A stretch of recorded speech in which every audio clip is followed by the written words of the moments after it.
किसान वाणी सुनने वाले सगले पंचन का ही अमरीका से राम राम भैया। उम्मीद कहे थे अपना 25 स्वस्थ और सुरक्षित हो। देखा भैया, अपना का बता दी जाए कि यह कार्यक्रम के प्रायोजक हैं कृषि मंत्रालय भारत सरकार। उम्मीद कहे थे अपना 25 स्वस्थ हो। देखा भैया, पिछले कई वर्षों से हम बच्चे कृषि के विकास के आंकड़ों का अगर देखा जाए तो हमारा उत्पादन दुगने से अधिक बढ़ा है। जौना है उर्वरक खादा जौना है ओकर उपयोग 7 गुना बढ़ गया है और पिछले कुछ वर्षों से रसायनों के उपयोग से पर्यावरण, वातावरण और जलीय जीव जंतु, पशु पक्षी इनके खेती में लाभकारी और जीव जंतु का जो संतुलन है वह बिगड़ने लगा है। देखा तो वो अपना बच्चे कि बहुत सारे पक्षी जो हम बच्चे पहले कितना दिखाते रहे उन्हें अब विलुप्त हो रहे हैं, तो उनके बचाव का भी हमें सोचने का चाहिए। अब देखा भैया, खेती में ही बहुत सारे आदान होते हैं, इनका भरपूर उपयोग करने के बाद उपज का बनाए रखना एक ठे समस्या हुई गई है। काहे से कि हम बच्चे रासायनिक खाद का उपयोग करते हैं। ऐसे का होते भैया कि जौन हमार रसायन डाले से हमार माटी के जौन आवश्यक तत्व होते वह नष्ट हो जाते, तो एक खिलाने जौन प्राकृतिक संतुलन आए भैया वह थोड़ी बिगड़ का है। तो ऐसे हम अपना बच्चे से और सबको से हर कुछ रोज में यह बात जरूर करते हैं कि जैविक खेती का ही बढ़ावा देगा चाहिए। अब जौन यह जैविक खेती है एक से हम बच्चे अच्छी तरह से यह समझ सकते हैं कि अभी एक रोज हम अपना का बताओ रहें कि कौ मेर से हम बच्चे कीटनाशक बना सकते हैं। और आज अपना का बताओ कि हम आज जैविक खेती के तहत अगर हम बच्चे केचुआ खाद बनावा जाए, यही हम बच्चे वर्मी कंपोस्ट कहते हैं, ये एकदम सरल आए और एक भरपूर मात्रा में ही या हमें खादा मिली जौन हमरे उपराज का बढ़ाई साथ एमा कोनो पैसा नहीं लागे भैया। तो एक बारे में थोड़ी अपना बच्चन का कई बार जानकारी दी है, पर आज थोड़ी अपना का बतावा जाए भैया कि बहुत सालों से हम बच्चे देख रहे हैं कि जो रासायनिक खाद हम बच्चे लाते हैं तब वो थोड़ी नुकसान करत है और हमार माटी को नुकसान करत है और पैसा तो हमार खत्म आए होते, तो बराबर ध्यान रखें की बात आए। तो यह केचुआ खाद आए, यह बढ़िया हंस होती। एक के बारे में थोड़ी सा चर्चा करब कि प्रकृति में जौन चीज पाए जाती हमार घरेलू कचरा है, ठीक है, खेती की फसल से निकला हुआ कचरा और पौधा जो गिर जाते हैं, पत्ती फूल, घर की सब्जी भाजी, बचा हुआ खाना जो सरगा है वह हम बच्चे जानवर का खवाते हैं, जिससे जानवर बीमार हो सकते हैं। अगर अच्छा है तो जरूर खवाई, पे अगर खराब होएगा तो बिल्कुल जानवरन का न खिलाई। अपना यह बराबर ध्यान रखिए, वही वर्मी कंपोस्ट में डाल दें जाए। डाल देने से केचुआ यही खाई और खा के वह जौन मल करी यह सड़ी गोबर की खाद के माध्यम से ही बनावा जाते भैया। और यह प्रक्रिया जौन होती है कहते केचुआ जैव प्रौद्योगिकी। अब जैविक खाद केचुआ का उत्पादन जौन होते वो साथ हो जाते। तो देखा उच्च कोटि का एक कंपोस्ट खाद आए केचुआ खाद भैया। एक प्रयोग से भूमि की संरचना और गुणवत्ता में सुधार आते। हमारी जो माटी है वो पोषक तत्वों से भरपूर होती, ओखर कहूँ नुकसान नहीं हुए। और एक मतलब यह होते कि देखा भूमि में जो जल रिसावन होते और भूमि का ही जल धारण करने की क्षमता होती वह बढ़ जाती, ताप और वायु का संचार अच्छा हो जाते भैया, और दीर्घकालीन उर्वरता और उत्पादकता बढ़ जाती। केचुआ खाद के प्रयोग से एक बात अपना का बता दी जाए कि जो बीजों का जमाव होते, जड़ों का प्रस्फुटन होते, जो जड़ फूटते और पौधों की बढ़वार ये बड़ी तेजी से हो। और अब चला सुनवावा जाए एक बढ़िया भजन भगवान गणेश के।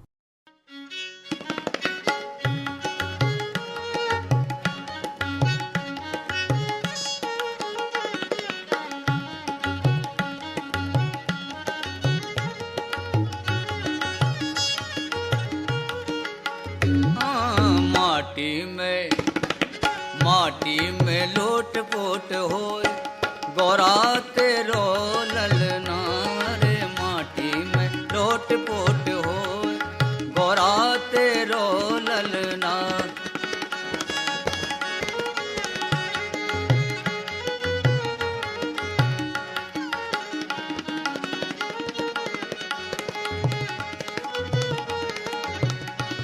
अरे ठंडो सो पानी गरम कर लाई, ठंडो सो पानी गरम कर लाई, हे मोरे राम रे गरम कर लाई। सपरन ने अरे सपने न सपरन दे, गोरा तेरो ललना, अरे सपरे न सपरन दे, गोरा तेरो ललना।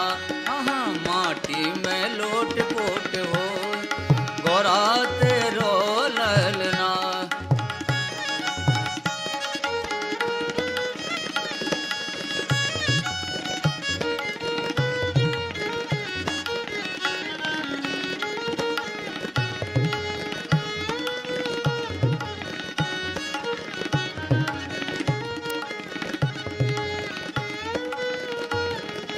पीली अंगोची पीताम्बर धोती, पीली अंगोची पीताम्बर धोती, पीताम्बर धोती, पीली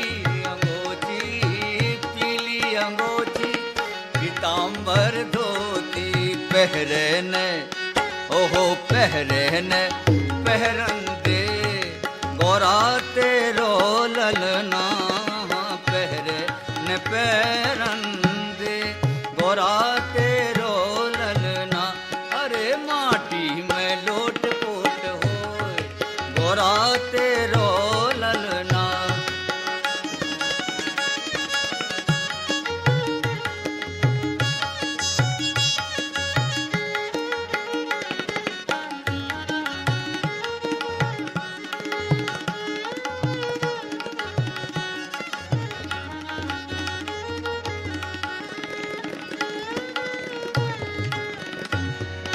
ताती जलेबी मगज के लड़ुआ, ताती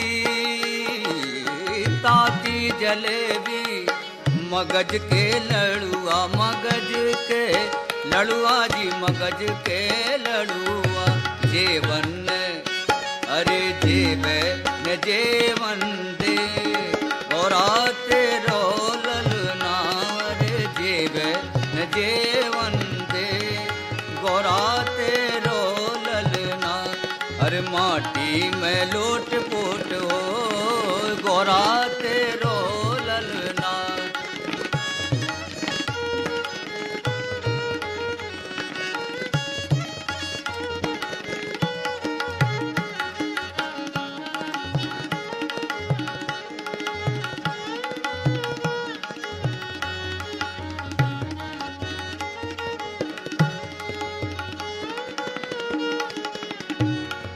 ठंडे से पानी को शरबत बनाओ, ठंडे से पानी को शरबत बनाओ, शरबत बनाओ राम शरबत बनाओ।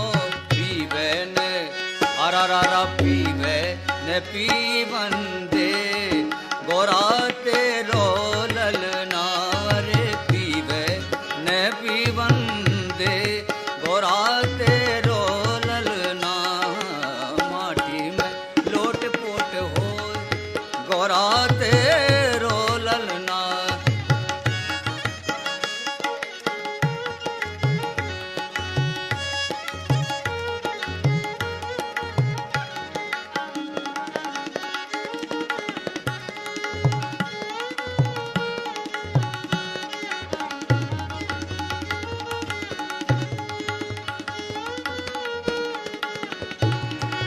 रंग महल में झूला डराए, रंग महल में झूला डराए, झूला डराए राम झूला डराए।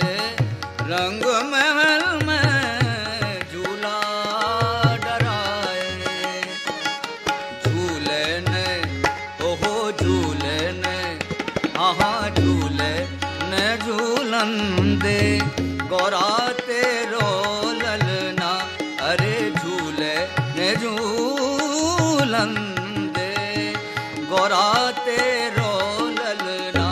अरे माटी में लोट पोट हो, गोरा तेरो ललना।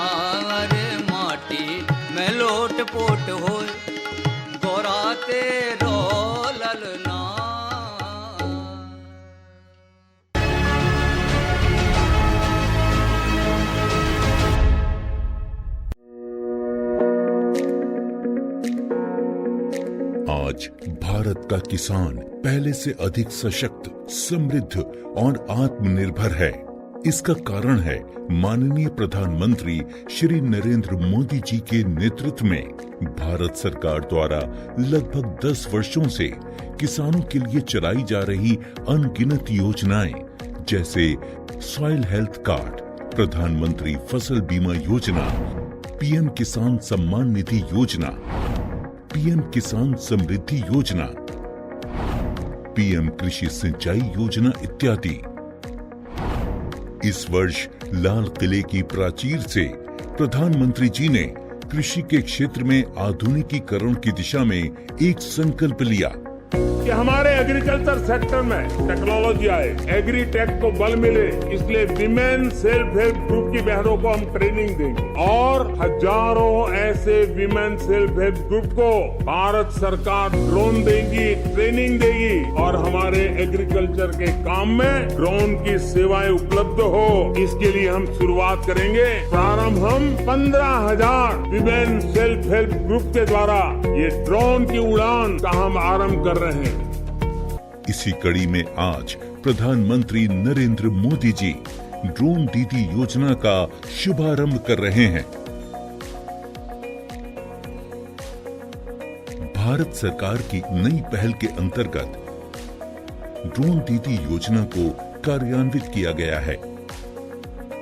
ड्रोन और उसके सहायक एक्सेसरीज की खरीद के लागत का 80% या अधिकतम 8 लाख रुपए तक स्वयं सहायता समूहों को केंद्रीय वित्तीय सहायता प्रदान की जाएगी। इस क्रांतिकारी पहल से अतिरिक्त आय अर्जित करने के लिए हमारे किसान सक्षम होंगे। माननीय प्रधानमंत्री श्री नरेंद्र मोदी जी के नेतृत्व में भारत सरकार किसानों को ड्रोन के उपयोग के लिए प्रोत्साहित कर रही है। किसान ड्रोन का उपयोग कर पारंपरिक खेती के तरीकों को बदल रहा है। आधुनिक हाई रेजोल्यूशन कैमरा और उन्नत सेंसर से लैस किसान ड्रोन भारतीय कृषि क्षेत्र को नई ऊंचाइयों पर ले जाने की क्षमता रखते हैं।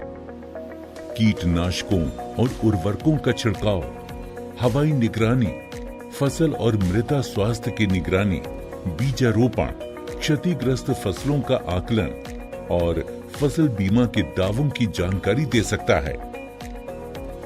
किसान ड्रोन की उपलब्धता के लिए केंद्रीय कृषि मंत्रालय द्वारा ड्रोन की खरीद के लिए वित्तीय सहायता दी जा रही है। ड्रोन दीदी योजना को अपनाने से स्वयं सहायता समूह की महिलाओं पर व्यापक प्रभाव पड़ेगा और इनकी आय में भी वृद्धि होगी। कल तक जो हमारे किसान संसाधन के अभाव में कठिनाइयों में थे, वो अब नई तकनीक की ताकत से मजबूत हो रहे हैं और यही परिवर्तन हमारा नया भारत है, जिसकी गूंज पूरी दुनिया में सुनाई दे रही है। आवासन बाबा जाए महत्वपूर्ण जानकारी। किसान भाइयों राम राम। किसान वाणी कार्यक्रम के अंतर्गत आज हम अपने आकाशवाणी के स्टूडियो में आमंत्रित किए हैं एक सर्व विशेषज्ञ को, जो है श्री मधुसूदन विश्वकर्मा जी। मधुसूदन जी, आपका स्टूडियो में बहुत बहुत स्वागत है। धन्यवाद। सर्प हमारे जीवन के लिए या किसान के लिए सभी के लिए अनमोल है। हर सर्प जहरीले नहीं होते हैं और जनरली अपन को बारिश के दिनों में सांपों का सामना करना पड़ता है। जहरीले सांप भी रहते हैं, बिना जहरीले भी रहते हैं। यानी बारिश की पानी से जब उनके घरों में पानी घुसता है तो वो बाहर निकलते हैं। जी। किसान मित्र की हमने बात की है, तो किस प्रकार से किसान मित्र है वो? क्या चूहों को या और चीजों को खा करके वो फसल की सुरक्षा करते हैं? जी हाँ, फसलों की ये सांप जो है सुरक्षा करते हैं। ये कुदरत की ही देन है। जो चूहों के बिल में सांप फ्लेक्सिबिलिटी के आधार पर घुस सकता है, इसीलिए कुदरत ने ही उसे ऐसा बनाया है। तो किसान के फसलों की रक्षा सर्प चूहों से करते हैं। हाँ। खास करके खेत में तो चूहे हो ही जाते हैं। एक चीज और है, जो सर्प की बात, सर्प के आप विशेषज्ञ हैं, तो आप ये बताएंगे कि सर्प जो है सो लोगों को किस, या फिर जानवर हो या आदमी हो या जो भी हो, उसको किस परिस्थिति में डंक मारता है या बाइट करता है? सर्प किसी भी हाल में वैसे नहीं काटता जब तक उस पर दबाव न पड़े। सर्प आपके ऊपर से निकल जाएगा तो वो बाइट नहीं करेगा। कोबरा की एक खासियत होती है कि किसी भी हाल में एक बार में कभी बाइट नहीं करता, मैच्योर्ड कोबरा। जी, तो यानी कि जब तक उसको ये नहीं अनुभव होता है कि जो सामने वाला व्यक्ति, इंसान या जानवर जो भी है, उसे हानि पहुंचा सकता है, तब तक वो काट नहीं सकता है। अच्छा, शहडोल जिले के परिप्रेक्ष्य में यदि बात करें तो इस क्षेत्र में किस किस टाइप के सांप पाए जाते हैं? आपके यहाँ शहडोल में सभी तरह के पाए जाते हैं, जहरीले भी पाए जाते हैं, बिना जहरीले भी, इस तरह के। लेकिन अधिकांशतः यही होता है कि बिना जहर वाले सांप रहते हैं और इंसान उसको देख के उसके भय से उसको मार देता है। उससे क्या होता है, अपना प्रकृति का जो सिस्टम है वो बिगड़ता है, इकोसिस्टम जो है वो खराब होता है, जो संतुलन है वो बिगड़ करके, जैसे हम पृथ्वी से, धरती से जो जितने पेड़ पौधे काट दिए हैं तो आज हमें सूखे की सामना करना पड़ रहा है। और यदि हम इस तरह से सांप भी मारते रहें तो उससे जो हमारी सुरक्षा है वो नहीं हो पाएगा जी। तो सांप हमें नहीं मारना चाहिए। अच्छा, सांपों को नहीं मारना चाहिए। आम आदमी सांप को देख करके कैसे पता लगा सकता है कि वो सर्प जहरीला है या नहीं है? ऐसा कुछ है क्या? उस सर्प में अधिकांशतः ये देखा जाता है कि जैसे चक्कर टाइप के होते हैं जी, काले कलर का होगा जी, जिसे कैली बोलते हैं जी, उसमें काले कलर की रहेगी, उसमें सफेद धारियां रहेंगी। इस तरह से पहचान से वो समझ में आएगा कि वो जहरीला है। नहीं, काले कलर वाले सभी सर्प विषैले होते हैं? नहीं, ऐसा नहीं है। अच्छा, कैली जिसको क्रैट बोलते हैं, जी, कोबरा जिसको नाग बोला जाता है, एक होता है वाइपर जो अजगर की तरह दिखता है, उसके इंसान भी धोखे में रहता है। अच्छा, जब कभी जहरीला सर्प हो या ऐसे भी जो देखने में थोड़ा सा डरावना लगता हो, यदि वो मानव के रहने वाले क्षेत्र में आ जाए तो फिर क्या करना चाहिए लोगों को? लोगों को सबसे पहले तो यही करना चाहिए कि उससे दूरी बना के रहें, उसके पास न जाएं, क्योंकि हम हर एक को जानकारी नहीं होती कि वो सांप जहरीला है या नहीं। तो उसके लिए आप फॉरेस्ट डिपार्टमेंट में किसी को फोन करें या आसपास में कोई उस तरह का व्यक्ति हो जो सर्प विशेषज्ञ हो, सर्प को पकड़ने में माहिर हो, तो आप उसे सूचना दे सकते हैं ताकि वो उसे पकड़ करके मानव आवास से या रहने के क्षेत्र से दूर कर सके। तो ये तो बात हो गई जब सर्प को हम देख रहे हैं या वो हमारे घर के आसपास आ गया हो तो हम उसे सर्प विशेषज्ञ द्वारा पकड़वा करके बाहर कर दें।